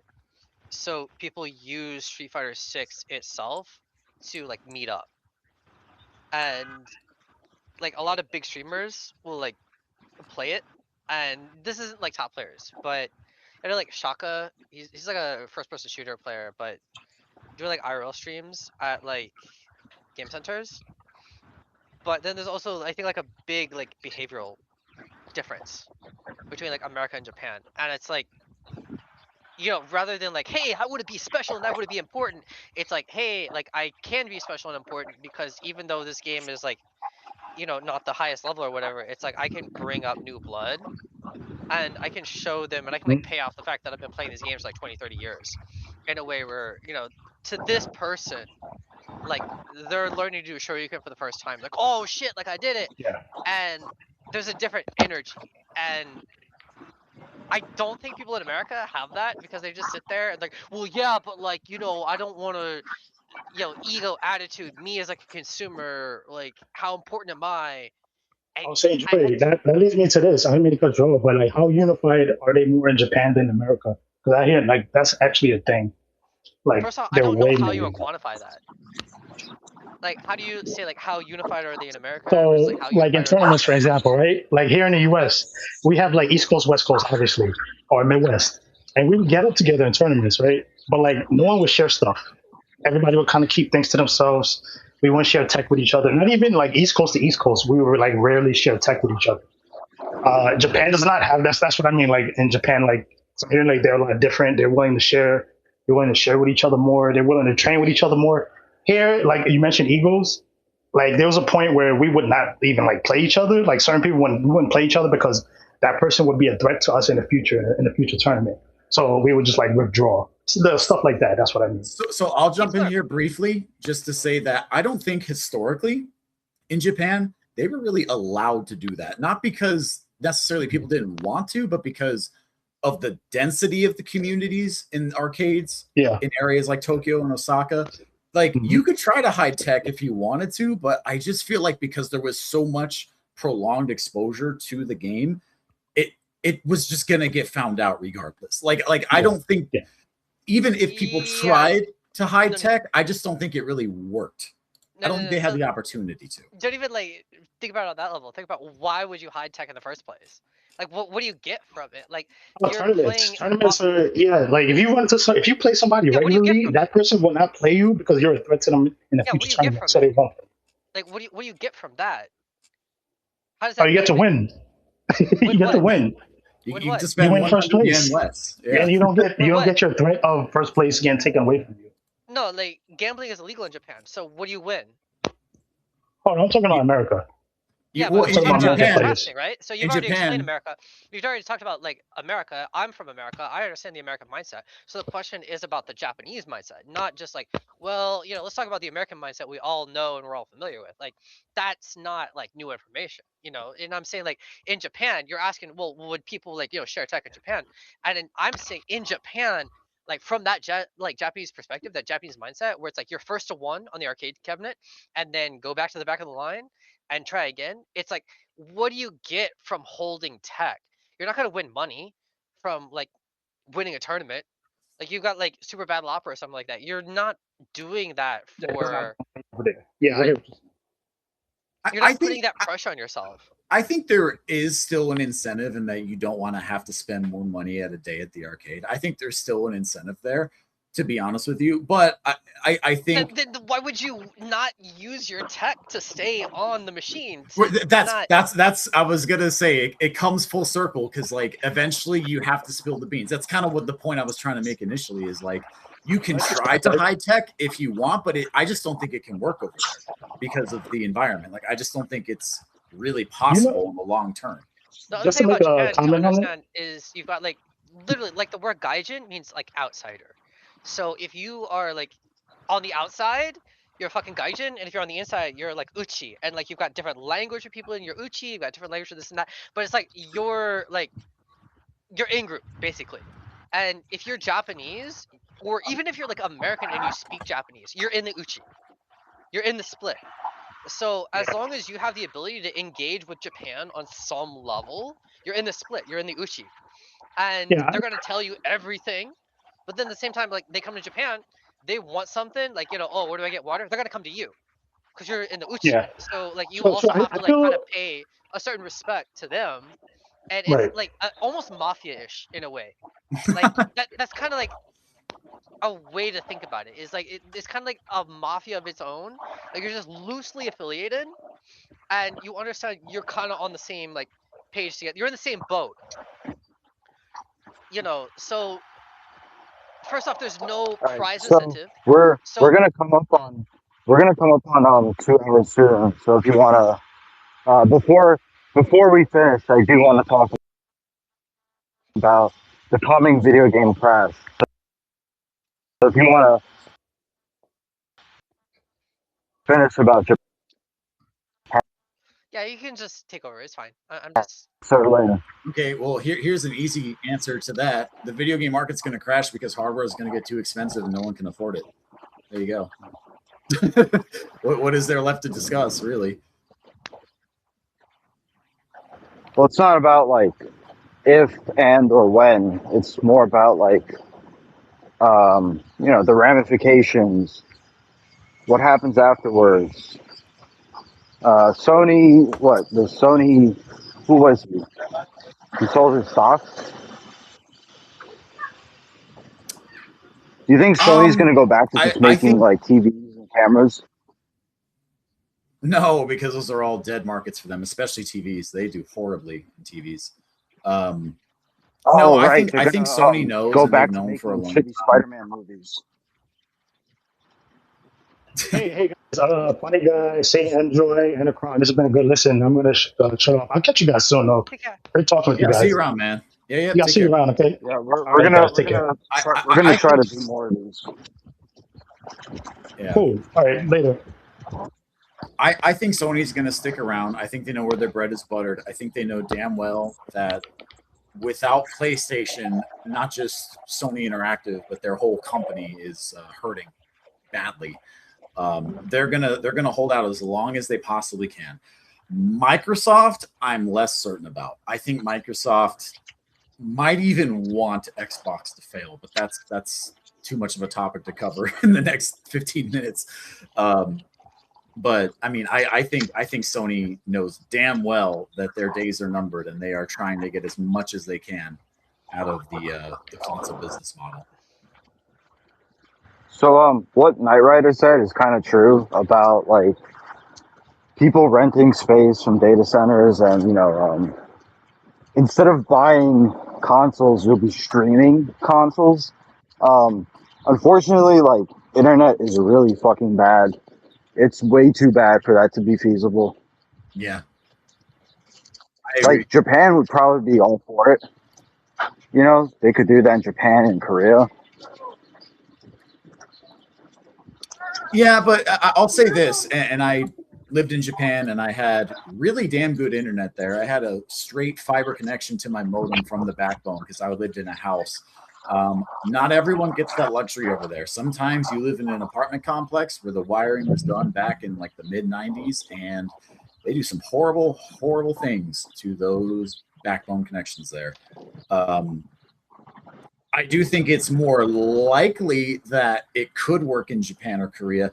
I think in Japan, and maybe gllty will agree or disagree with me here, I think there's just more of a culture of ownership, I guess is the right word, where people really do like the idea of having their own thing, which is funny to say too, because they also get rid of their consoles pretty regularly over there as well. But that creates that whole like book off ecosystem that they have of a used market, a healthy used market where things aren't marked up to insane degrees. And I think they all kind of like having that. And I don't think they really want that disrupted.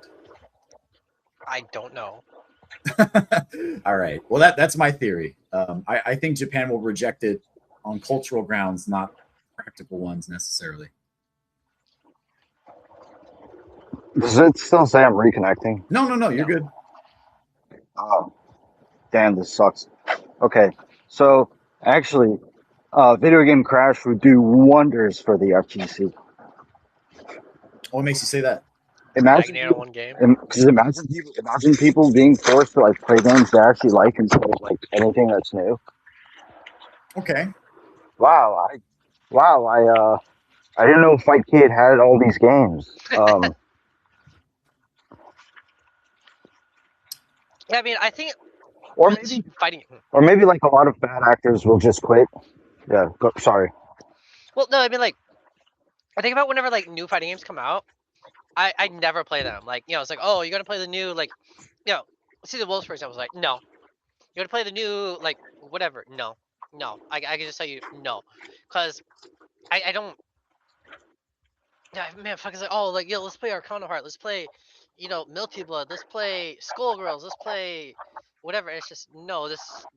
Why do I want to do that? Like, I don't want to sit around and be like, oh, like, this game's so much better than a Street Fighter because this game has like this mechanic and that mechanic, and it's so like artsy and hipster and whatever. It's like, no, I don't care. Like, I want to play a game where actual people are playing, and I don't want to sit by myself playing with like the other kids who can't enter like an actual tournament where there's actual players that actually do things in reality, like in a fucking closet on a MacBook. Like, that's not.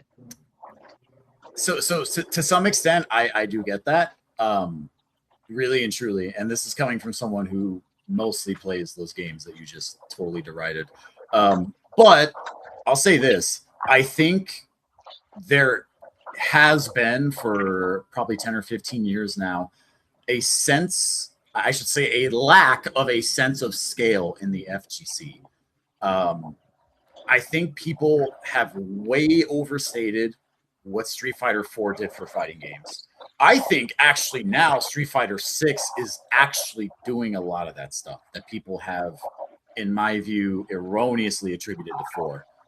I think 6 is actually moving the needle for the genre, even if it may not always feel like it. But I think it's actually getting fighting games into the forefront again on some level in a way that hasn't been done in a very long time.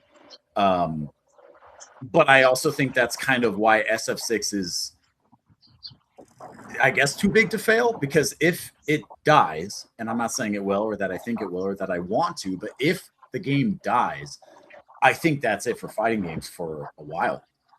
I think we're pretty much done here if that happens. So Warrior asks, why are Sony's days numbered? Well, Sony did something that received them backlash, rightfully so, I guess this is like a definite overreaction, but GTA 6 obviously won't be physical. They probably don't plan on like a lot of physical releases in the future. And for a lot of people, this is kind of like a sign of the times, if you will. But yeah, like one of the Sony CEOs, or like, I forget his position, but he basically sold all his stock, like a lot of his stock. That's never a good sign for anything, dude. I think he was actually responding to me saying that, and I think it's really as simple as it's not just Sony, but I think Sony has the most to lose. We're gonna go back to cartridges. Fuck that. Cartridges, well, even they're not out of the woods because they still rely on some of the stuff that's being affected right now. But you're right, they're not as affected. Probably per unit sold, they're probably losing less money than either Microsoft or Sony at this point. And Microsoft has increased the price of the Xbox twice in the past year, which is insane. Like that is unheard of.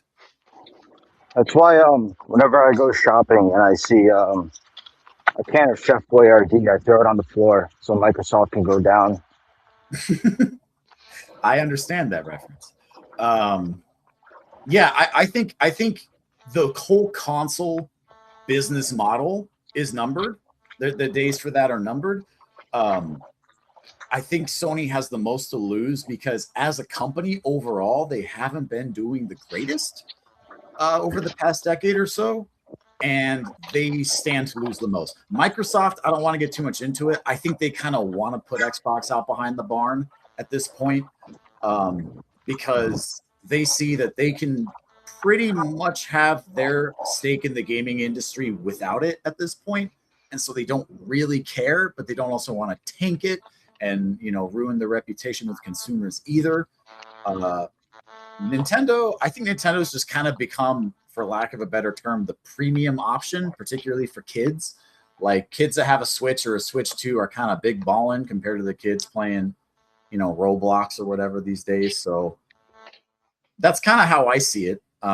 It's a limited perspective, I suppose, but I think it really comes down to just the cost of hardware and how that just has cascading effects throughout everything else. All right, I think this is pretty good. Actually, a lot better than I expected.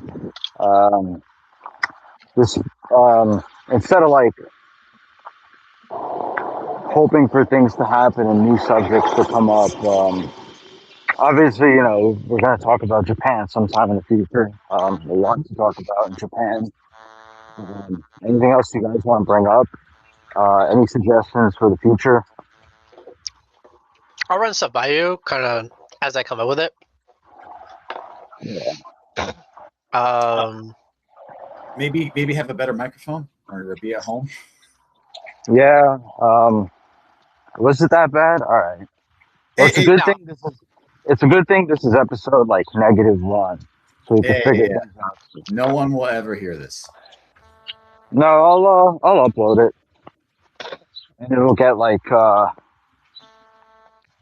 5 views.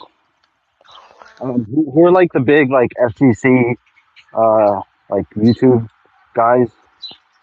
Or they just like talk? No, not Max. Max is like a video game guy. Sure. You gotta put these people out of jobs. We have to make sure they like lose the viewers. Yeah, well, actually, the whole normal, quote unquote normal, more like formal content creation game, it's just a lot of effort just to get your content out there on a regular basis. And that's why it's like... You need a team. Yeah, and it's kind of an impossible arms race for most people. Like, you can't keep up with... You just gotta pay some Brazilians. I need a Malaysian video editor. But ironically. No, I'm not making content. I'm not in the business. Like, I want people to contribute. I agree. It's far too much squeeze for not enough juice, for sure.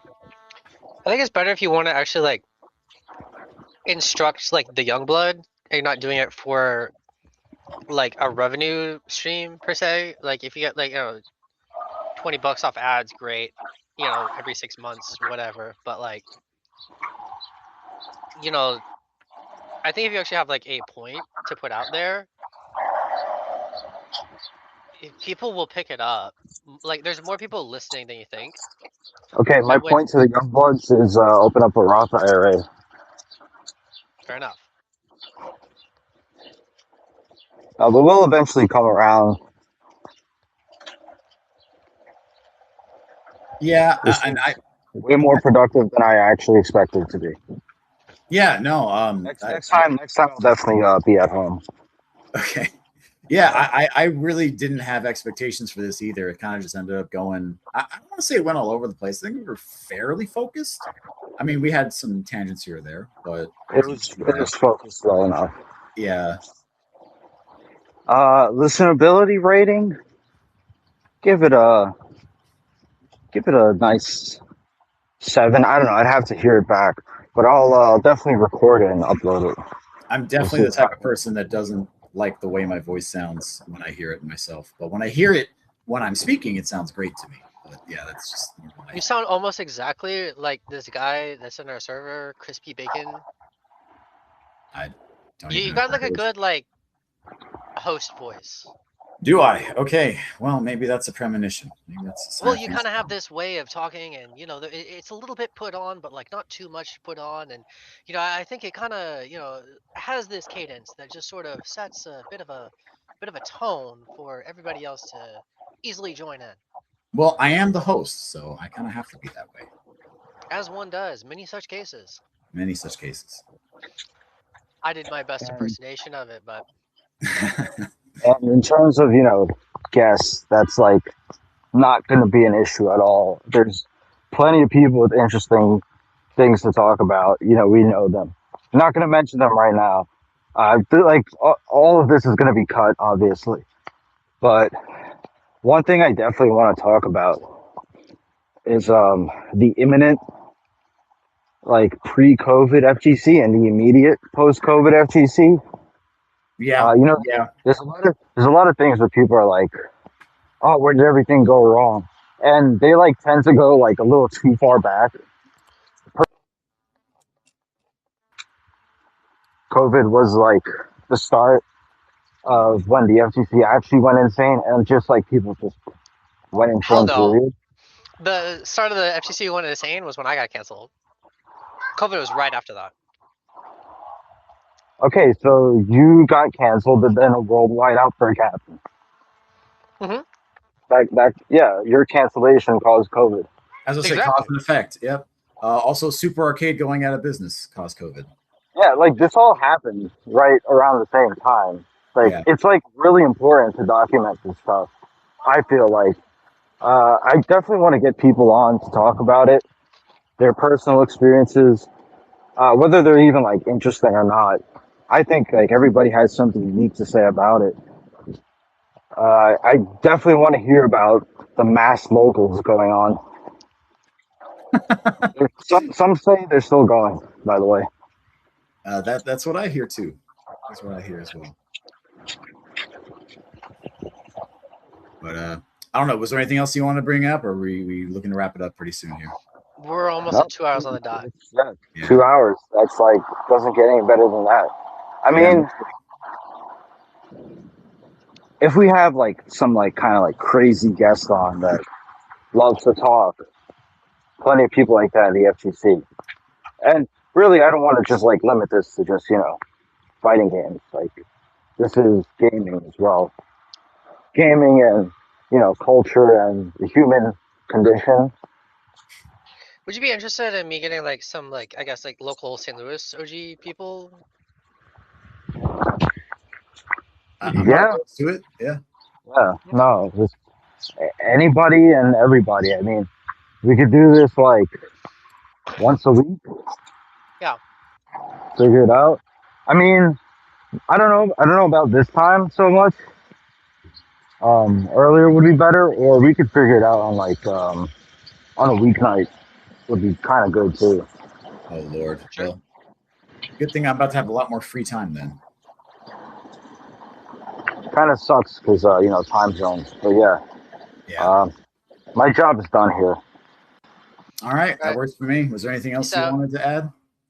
No, I'm good. Thanks for All having right. me.